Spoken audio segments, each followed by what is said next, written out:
Union, réunion, fusion chez les flammes jumelles. Bonjour à toutes et bonjour à tous. Bienvenue dans ce second podcast sur la réunion des flammes jumelles. Pour ceux qui me suivaient, merci encore à vous d'être là, fidèles au poste. Et pour les nouveaux qui arrivaient, c'était Evelyne Desmarais et bienvenue sur ma chaîne. Alors dans ce second podcast, réunion chez les flammes jumelles ou plutôt amalgame sexuel chez les flammes jumelles en ce qui me concerne. À la suite de l'union, la réunion, on continue donc cette série des 3 audios chez les flammes jumelles. Alors sauf erreur de ma part, je crois être en mesure d'affirmer que beaucoup d'entre vous considèrent la réunion comme la suite logique de l'union dans le parcours de flammes jumelles, une forme de valeur ajoutée de l'union. Plutôt, pour moi, une mystification de l'ego, car pour vous, la réunion, c'est le côté j'habite avec ma flamme jumelle. Valeur absolue de ce qu'il faut atteindre afin d'être complet avec son jumeau.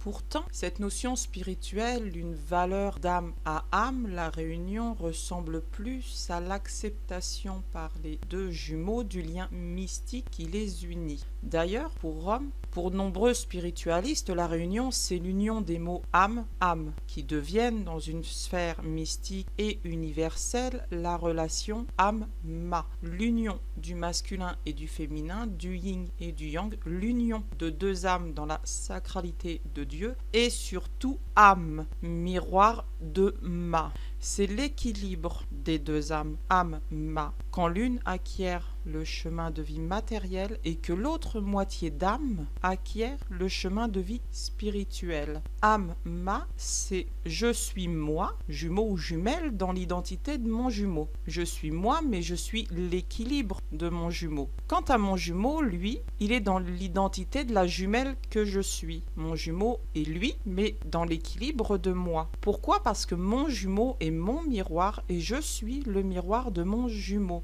Âme-ma. Cette facette de la relation que les jumeaux célestes ont tendance à oublier, la réunion, c'est l'équilibre que les jumeaux vont trouver dans la relation. La réunion ne veut pas dire être en couple avec son jumeau ou encore moins vivre sous le même toit que son jumeau ou sa jumelle. Votre notion de couple est flouée par la vie de tous les jours, parasitée par un quotidien de magazines que nous impose une certaine société dans laquelle nous évoluons. Pourtant, un couple, c'est 2 personnes. Ce n'est pas 2 personnes qui vivent ensemble. Ce n'est pas 2 personnes qui partagent un lien sexuel ensemble. Un homme et une femme qui marchent dans la rue sont un couple. Mais ça peut être un couple d'amis, un couple de jumeaux, un frère, une sœur, etc. Autant de personnes qui partagent des plaisirs sexuels ne sont pas forcément en couple dans la vie de tous les jours. Là, c'est votre ego qui amalgame la réunion face à ce que vous souhaitez vivre avec votre jumeau qui n'est pas forcément cohérent avec l'histoire que vous vivez ou avec la réalité que vous percevez. Alors c'est uniquement votre interprétation des mots couple et des mots réunion qui veut que vous habitiez ensemble. C'est votre ego qui place la notion de réunion et la notion de couple comme communes l'une à l'autre. Mais si c'est votre réalité, ce n'est pas la réalité de tous et ce n'est certainement pas la réalité de votre jumeau. La réunion, c'est ce que les jumeaux, ce que les flammes jumelles vont mettre en place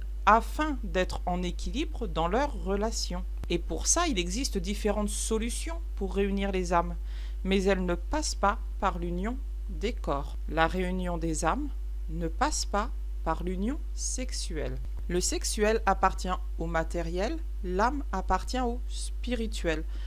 Et dans ce rapport, on peut pas être plus clair. On peut essayer d'extrapoler toutes les théories qu'on veut, mais âme égale spirituel égale 5D, sexe égale corps égale 3D. Ça, c'est un fait.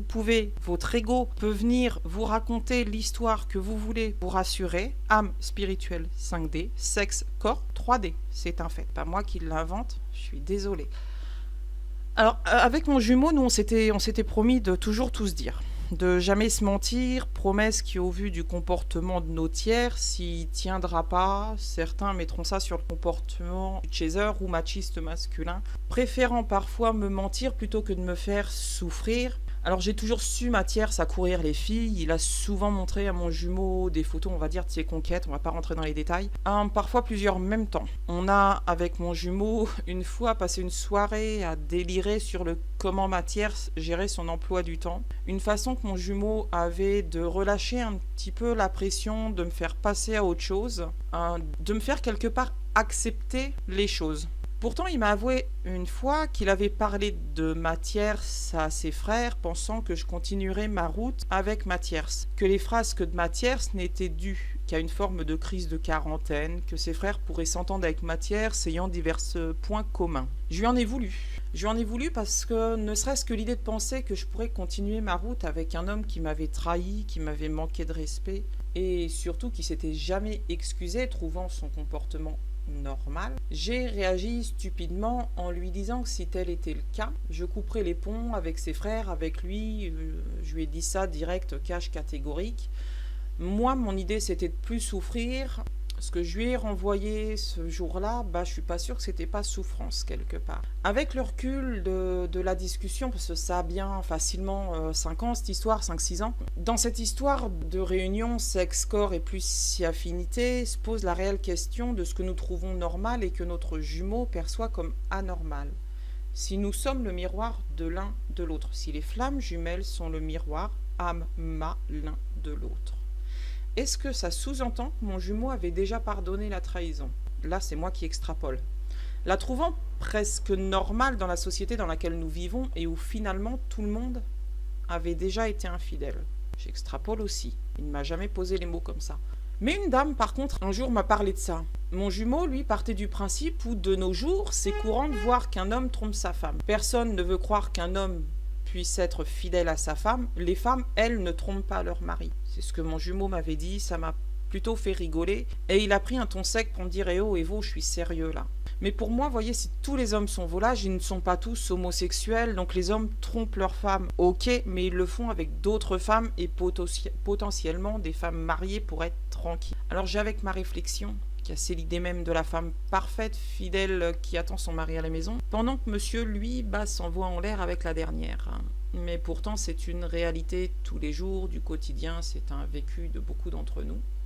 Et si certains hommes sont volages, certaines femmes aussi. Je ne vois pas pourquoi il n'y aurait que les hommes et pas les femmes. Alors l'idée même de penser que flamme jumelle égale couple parfait égale extase sexuelle parfaite, ça me fait plutôt doucement rigoler.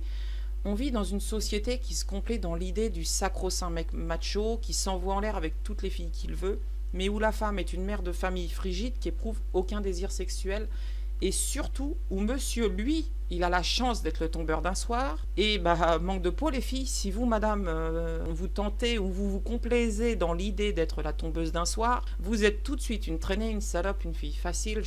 En résumé, monsieur a le droit de s'éclater au lit, mais madame, non. De mon point de vue, si la réunion que vous attendez, mesdames, si celle que vous souhaitez voir avec votre jumeau vous condamne à l'abstinence sexuelle pendant 20 ans, je vous conseille vraiment d'y réfléchir. Pour ma part, c'est tout réfléchi. Faut arrêter de toute façon de prendre les mecs pour des cons et faut arrêter de prendre les femmes pour des vaches à lait. Flamme jumelle, pas, excusez-moi du terme, mais si je me fais chier au lit avec un mec, ça pourra pas le faire dans la vie de tous les jours. Faut arrêter de se mettre des œillères et de se lorgner sur une réalité de vie et sur une réalité de couple. Faut arrêter de se mentir et de dire le contraire, que le sexe c'est un truc de mec et pas un truc de femme. C'est avec ce genre de propos débiles qu'on finit par tromper son conjoint. Enfin ça, c'est mon point de vue. Ça n'engage que moi. Maintenant, j'ai une question rhétorique. Bien sûr, je vous oblige pas à mettre la réponse en commentaire, mais imaginez que votre jumeau, ce soit la définition du mec idéal, enfin votre définition du mec idéal, mais qu'il ait 2 défauts. Le premier, il vous fait l'amour 2 fois par an. Le deuxième, il aime le trio foot, bière, pizza. Est-ce que vous seriez, mesdames, toujours aussi sûres de votre lien de flamme jumelle? Alors une dame m'a posé la question suivante. Si je couche avec un autre homme, est-ce que je trompe mon jumeau? Drôle de question. Pour moi, la réponse, elle est claire. Oui. Si vous êtes en couple avec, que vous vivez ensemble, la réponse est oui. Et cette dame me répond que non. Qu'ils sont juste amis, qu'ils n'ont même jamais pensé à cela. Enfin, du moins, elle pense qu'ils n'ont jamais pensé à cela et qu'ils ne se sont même jamais jamais embrassé, si tant est qu'en plus, il a une tierce. Alors là, j'ai une question que vous devez vous poser et vous ne devez pas attendre 307 ans pour vous la poser. La première, c'est qu'est-ce qui vous permet d'affirmer, de croire que le but des flammes jumelles, c'est la réunion sexuelle? Qu'est-ce qui vous permet d'affirmer que la finalité du parcours, c'est d'être en couple avec son jumeau? Et si tel devait être le cas, qu'est-ce qui vous permet d'affirmer que vous devez rester célibataire et frigide jusqu'au réveil de votre jumeau? Celui que vous prenez pour votre jumeau, c'est peut-être juste un ami. Ça se trouve, vous vous plantez de parcours. Ça se trouve, vous y êtes pas du tout. Enfin, d'accord, ça sent le discours de runner. Mais imaginez que votre jumeau, il se réveille jamais. Vous allez rester toute votre vie à attendre un homme qui ne vous est visiblement pas destiné. Si ça se trouve, vous vous méprenez et c'est même pas votre flamme jumelle. Alors, je suis dur, mais j'ai des principes de vie. C'est peut-être des principes de runner, mais au moins je vais pas rester dans l'abstinence sexuelle pendant 30 ans de ma vie, si ce n'est plus. Et surtout, ce sont mes principes, ils n'engagent que moi à l'heure où je fais cet audio. Alors, la première, c'est simple, je touche pas à un homme en couple. Pour moi, c'est la base. Il y en a, ça les dérange pas, moi non. Je serai jamais la maîtresse d'un autre homme. Ça revient, on va dire, à la première, mais l'un dans l'autre, moi, ça me dérange, ça passe pas, je suis désolée, mais je partage pas. Je pardonne le mensonge, une fois, on sait jamais pourquoi quelqu'un peut vous tromper. Avant, je pardonnais pas, mon jumeau m'a prouvé qu'on pouvait mentir pour protéger quelqu'un, mais je le ferai une fois, je le ferai pas deux. L'infidélité, je pardonne pas. J'ai pardonné, je pardonne. J'accepte les excuses, mais uniquement accompagnées d'explications. Ça sert à rien de vous pointer devant quelqu'un et de vous dire je suis désolé si vous n'êtes pas capable de lui expliquer pourquoi vous avez agi de telle ou telle façon. Alors ça, je dirais que la dernière est valable autant pour une flamme jumelle que pour n'importe qui. Mais comme on va rester dans l'idée des flammes jumelles et de la réunion, moi, de mon couple, j'attends confiance et respect. Flamme jumelle ou pas, je m'en fous. Je vais pas plus dire bah non, c'est normal, c'est ma flamme jumelle. Non, je suis pas d'accord avec ça. Je mets l'homme à la base sur le même pied d'égalité que moi. Donc j'accorde confiance et respect. En retour, je veux confiance et respect. Je veux que celui qui partage ma vie soit capable de me parler de ses craintes, de ses angoisses, qu'il soit capable de me dire je t'aime, par exemple. Parce que s'il n'est pas capable de me dire je t'aime, et ben imaginez le jour où il arrive quelque chose de grave dans sa vie, il sera incapable de me le dire. J'attends plus que on se voit 2 fois 1 heure par mois pour les bons moments et plus si affinité. La vie, elle est pas faite que de cela. Je suis désolée, j'attends une vraie relation, même si j'ai pas envie que l'homme qui partage ma vie lâche tout. Pour moi, il a des amis, il a des obligations familiales, peut-être, pourquoi pas.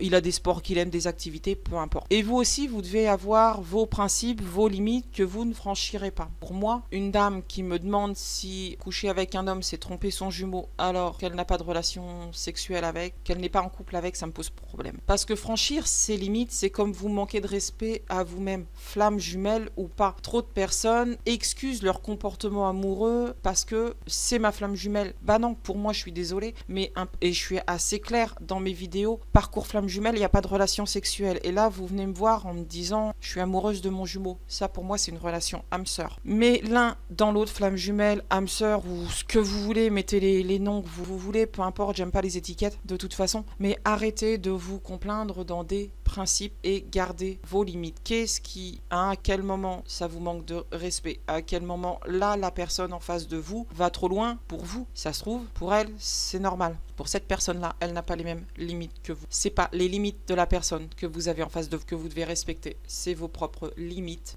Sur ce, j'espère que cette courte vidéo vous aura au moins fait comprendre pourquoi union, réunion, fusion, il y a, et surtout dans la réunion, pas de sexe pour moi chez les flammes jumelles. J'espère qu'elle vous aura au moins un petit peu éclairé et aiguillé sur votre parcours et sur ce que vous devez accepter ou pas. Et en premier, je dirais la création et la reconnaissance de vos propres limites. Merci à vous, belles âmes, de m'avoir écouté jusqu'au bout. Encore une fois, ciao, bye bye, à la prochaine.